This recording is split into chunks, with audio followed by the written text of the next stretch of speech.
श्रीविष्णुभुजङ्गप्रियातस्तोत्रम् इदंसं विभुं निर्मलं निर्विकल्पं निरीहं निराकारमोङ्कारगम्यं गुणातीतमव्यक्तमेकं तुरीयं परं ब्रह्मयं वेद तस्मै नमस्ते। विशुद्धं शिवं शान्तिमाघान्तशून्यं जगज्जीवनं ज्योतिरानन्दरूपम् अधिगदेशकालव्ययच्छेदनीयं त्रैवर्त्यं वेद तस्मै नमस्ते। महायोगपीठे परिभ्राजमाने धरण्यादितत्त्वात्मके शक्तियुक्ते गुणाहस्करे वर्णिबिम्बार्धमध्ये समासीनमोङ्कारनिके अष्टाक्षराब्जे समानोऽधिनानेकसूर्येन्दुकोटि प्रभापूरतुल्य भूतिं दुर्निरक्षं न शीतं न शोषं न शुर्वाणवदात् प्रसन्नं सदानन्दसंविस्वरूपं सुनासापुटं सुन्दरर्बुललाटं किरीटोचिताकुञ्चितस्निग्धकेशम् स्फुरत्पुण्ड्रीकाभिरामायताक्षं समुत्फुल्लरत्नपशूनावतंसं लसत्कुण्डलामृष्टगण्डस्थलान्तं जपारागचोराधरं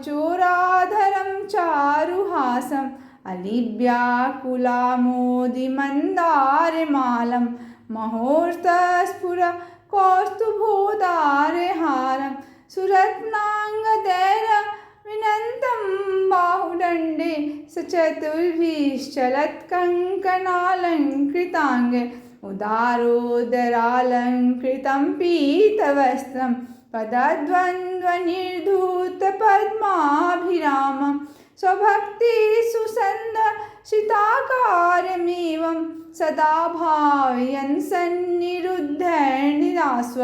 दुरापं नरो याति संसारपारं परस्मै परिभ्यापि तस्मै नमस्ते तस्मै नमस्ते। श्रियाशान्तकुम्भभूतिस्निग्धकान्त्या धरण्या च दुर्वादलश्यामलङ्गा कवलत्रध्वनया मुनातोषिताय त्रिलोकीगृहस्थाय विष्णो नमस्ते। शरीरं कलत्रं सुतं बन्धुवर्गं वयस्वं धनं सद्मभृत्यं भुवं च समस्तं परित्यज्य कष्टमेको गमिष्यामि दुःखेन दूरं किलाहं जलेयं पिशाची वहा जीवतो मे वसामक्तिरक्तं च मांसं बलं च अहो देव सीदामि दीनाङ्कुकम्पि निकम्मघापि हन्त त्वयोदासितव्यं कफव्याहतोष्णे लवणश्वासवेग व्यथा विस्फुरत् सर्वमर्मास्ति बन्धा विचिन्त्याहमन्त्यामसङ्ख्यामवस्था बिभेमि प्रभो किं करोमि प्रसीद लपन्नच्युतानन्त गोविन्द विष्णु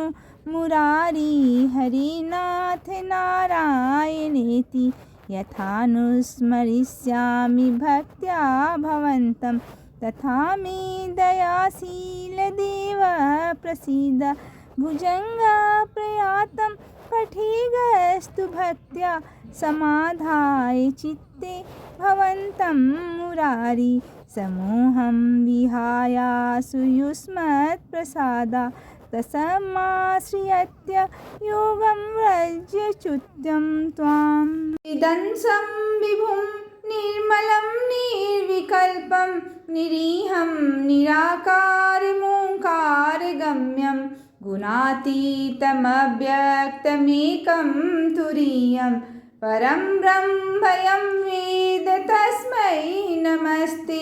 विशुद्धं शिवं शान्तिमाघान्तशून्यं जगज्जीवनं ज्योतिरानन्दरूपम् अधिगदेशकालव्ययच्छेदनीयं त्रयीवर्तियं वेद तस्मै नमस्ते। महायोगपीठे परिभ्राजमाने धरण्यादितत्त्वात्मके शक्तियुक्ते गुणाहस्करे वर्णिबिम्बार्धमध्ये समासीनमोङ्कारनिके अष्टाक्षराब्जे समानोदिनानेकसूर्येन्दुकोटि प्रभापूरतुल्य भूतिं दुर्निरक्षं न शीतं न शोषं न सुर्वाणवदात् प्रसन्नं सदानन्दसंविस्वरूपं सुनासापुटं सुन्दरर्भुललाटं किरीटोचिताकुञ्चितस्निग्धकेशम् स्फुरत्पुण्ड्रीकाभिरामायताक्षं समुत्फुल्लरत्नपशूनावतंसं लसत्कुण्डलामृष्टगण्डस्थलान्तं जपारागचोराधरं चारुहासम् अलिव्याकुलामोदिमन्दारमालं महोर्तस्फुरकौस्तुभोदारहारं सुरत्नाङ्गदैर्विनन्तं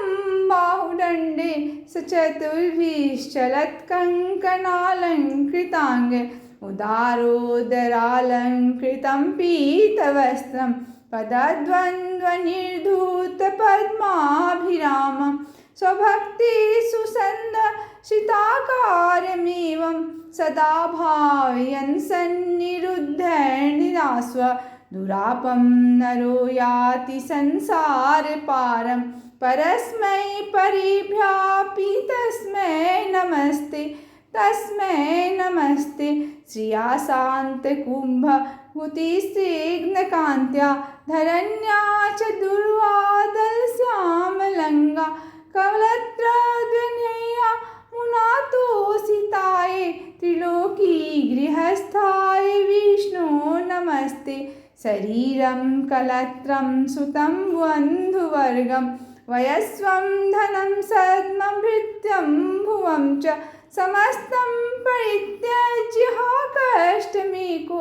गमिष्यामि दुःखेन दूरं किलाहं जरेयं पिशाची वहा जीवतो मे वसामक्तिरक्तं च मांसं बलं च अहो देव सीदामि दीनाङ्कुकम्पि निकम्मघापि हन्त त्वयोदासितव्यं कफव्याहतोष्णे लवणश्वासवेग व्यथा विस्फुरत् सर्वमर्मास्ति बन्धा विचिन्त्याहमन्त्यामसङ्ख्यामवस्था बिभेमि प्रभो किं करोमि प्रसीद लपन्नच्युतानन्त गोविन्द विष्णु मुरारी हरिनाथ नारायणेति यथानुस्मरिष्यामि भक्त्या भवन्तं तथा मे दयाशील देव प्रसीद भुजङ्गप्रयातं पठेगस्तु भक्त्या समाधाय चित्ते भवन्तं मुरारी समूहं विहायासु युष्मत्प्रसादा तस्माश्रियत्य योगं व्रजच्युतं त्वाम् विदंसं विभुं निर्मलं निर्विकल्पं निरीहं निराकारमोङ्कारगम्यं गुणातीतमव्यक्तमेकं तुरीयं परं ब्रह्मयं वेद तस्मै नमस्ते। विशुद्धं शिवं शान्तिमाघान्तशून्यं जगज्जीवनं ज्योतिरानन्दरूपम् अधिगदेशकालव्ययच्छेदनीयं त्रयीवर्तियं वेद तस्मै नमस्ते। महायोगपीठे परिभ्राजमाने धरण्यादितत्त्वात्मके शक्तियुक्ते वर्णिबिम्बार्धमध्ये समासीनमोङ्कारनिके अष्टाक्षराब्जे समानो दिनानेकसूर्येन्दुकोटि प्रभापूरतुल्य भूतिं दुर्निरक्षं न शीतं न शोषं न सुर्वाणवदात् प्रसन्नं सदानन्दसंविस्वरूपं सुनासापुटं सुन्दरर्बुल्ललाटं किरीटोचिताकुञ्चितस्निग्धकेशम् स्फुरत्पुण्ड्रीकाभिरामायताक्षं समुत्फुल्लरत्नपशूनावतंसं लसत्कुण्डलामृष्टगण्डस्थलान्तं जपारागचोराधरं चारुहासम् अलिव्याकुलामोदिमन्दारमालं महोर्तस्फुरकौस्तुभोदारहारं सुरत्नाङ्गदैर्विनन्तं बाहुदण्डे सचतुर्भिश्चलत्कङ्कणालङ्कृताङ्गे उदारोदरालङ्कृतं पीतवस्त्रं पदद्वन्द्वनिर्धूतपद्माभिरामं स्वभक्तिसुसन्दर्शिताकारमेवं सदा भावयन् सन्निरुद्धैर्निरास्व दुरापं नरो याति संसारपारं परस्मै परिभ्यापि तस्मै नमस्ते तस्मै नमस्ते श्रियाशान्तकुम्भभूतिस्निग्धकान्त्या धरण्या च दुर्वादलश्यामलङ्गा कवलत्रध्वनया मुनातोषिताय त्रिलोकी गृहस्थाय विष्णो नमस्ते शरीरं कलत्रं सुतं बन्धुवर्गं वयस्वं धनं सद्मभृत्यं भुवं च समस्तं परित्यज्य कष्टमेको गमिष्यामि दुःखेन दूरं किलाहं जरेयं पिशाची वहाजीवतो मे वसामक्तिरक्तं च मांसं बलं च अहो देव सीदामि दीनाङ्कुकम्पि निकम्मघापि हन्त त्वयोदासितव्यं कफव्याहतोष्णे लवणश्वासवेग व्यथा विस्फुरत् सर्वमर्मास्ति बन्धा विचिन्त्याहमन्त्यामसङ्ख्यामवस्था बिभेमि प्रभो किं करोमि प्रसीद लपन्नच्युतानन्त गोविन्द विष्णु मुरारी हरिनाथ नारायणेति यथानुस्मरिष्यामि भक्त्या भवन्तं तथा मे दयाशीलदेव प्रसीद भुजङ्गप्रयातं पठेगस्तु भक्त्या समाधाय चित्ते भवन्तं मुरारी समूहं विहायासु युष्मत्प्रसादा तस्माश्रियत्य योगं व्रजच्युतं त्वाम् इदंसं विभुं निर्मलं निर्विकल्पं निरीहं निराकारमोङ्कारगम्यं गुणातीतमव्यक्तमेकं तुरीयं परं ब्रह्मयं वेद तस्मै नमस्ते विशुद्धं शिवं शान्तिमाघान्तशून्यं जगज्जीवनं ज्योतिरानन्दरूपम् अधिगदेशकालव्ययच्छेदनीयं त्रयीवर्तियं वेद तस्मै नमस्ते महायोगपीठे परिभ्राजमाने धरण्यादितत्त्वात्मके शक्तियुक्ते गुणाहस्करे वर्णिबिम्बार्धमध्ये समासीनमोङ्कारनिके अष्टाक्षराब्जे समानो दिनानेकसूर्येन्दुकोटि प्रभापूरतुल्य भूतिं दुर्निरक्षं न शीतं न शोषं न सुर्वाणवदात् प्रसन्नं सदानन्द सदानन्दसंविस्वरूपं सुनासापुटं सुन्दरर्बुल्ललाटं कीटोचिताकुञ्चितस्निग्धकेशम् स्फुर्तपुण्ड्रीकाभिरामायताक्षं समुत्फुल्लरत्नपशूनावतंसं लसत्कुण्डलामृष्टगण्डस्थलान्तं जपारागचोराधरं चारुहासम् अलिव्याकुलामोदिमन्दारमालं महोर्तस्फुरकौस्तुभोदारहारं सुरत्नाङ्गदैर्विनन्तं बाहुदण्डे सचतुर्भिश्चलत्कङ्कणालङ्कृताङ्गे उदारोदरालङ्कृतं पीतवस्त्रं पदद्वन्द्वनिर्धूतपद्माभिरामं स्वभक्तिसुसन्दर्शिताकारमेवं सदा भावयन् सन्निरुद्धैर्निरास्व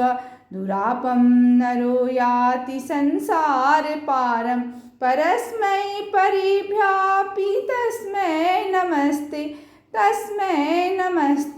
श्रियाशान्तकुम्भभूतिस्निग्धकान्त्या धरण्या च दुर्वादलश्यामलङ्गा कवलत्रध्वनया मुनातोषिताय त्रिलोकी गृहस्थाय विष्णो नमस्ते शरीरं कलत्रं सुतं बन्धुवर्गं वयस्वं धनं सद्मभृत्यं भुवं च समस्तं परित्यज्य कष्टमेको गमिष्यामि दुःखेन दूरं किलाहं जरेयं पिशाची वहा जीवतो मे वसामक्तिरक्तं च मांसं बलं च अहो देव सीदामि दीनाङ्कुकम्पि निकम्मघापि हन्त त्वयोदासितव्यं कफव्याहतोष्णे लवणश्वासवेग व्यथा विस्फुरत् सर्वमर्मास्ति बन्धा विचिन्त्याहमन्त्यामसङ्ख्यामवस्था बिभेमि प्रभो किं करोमि प्रसीद लपन्नच्युतानन्त गोविन्द विष्णु मुरारी हरिनाथ नारायणेति यथानुस्मरिष्यामि भक्त्या भवन्तं तथा मे दयाशीलदेव प्रसीद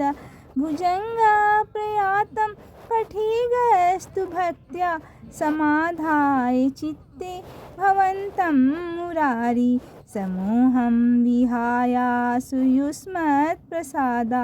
तस्माश्रियत्य योगं व्रजच्युतं त्वाम् इदंसं विभुं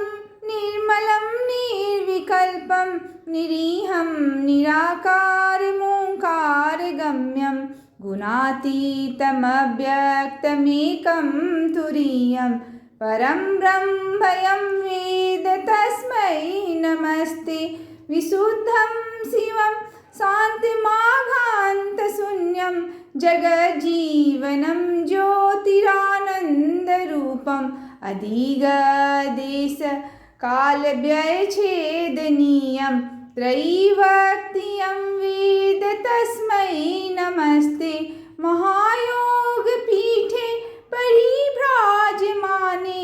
धरण्यादितत्त्वात्मके शक्तियुक्ते गुणाहस्करे वर्णिबिम्बार्धमध्ये समासीनमोङ्कारनिके अष्टक्षराब्जे समानोदिनानेकसूर्येन्दुकोटि प्रभापूरतुल्यभूतिं दुर्निरक्षं न शीतं न शोषं न शुर्वाणवदात् प्रसन्नं सदानन्दसंविस्वरूपं सुनासापुटं सुन्दरर्बुल्ललाटं कीटोचिताकुञ्चितस्निग्धकेशं स्फुर्तपुण्ड्रीकाभिरामायताक्षं समुत्फुल्लरत्नपशूनावतंसं लसत्कुण्डलामृष्टगण्डस्थलान्तं जपारागचोराधरं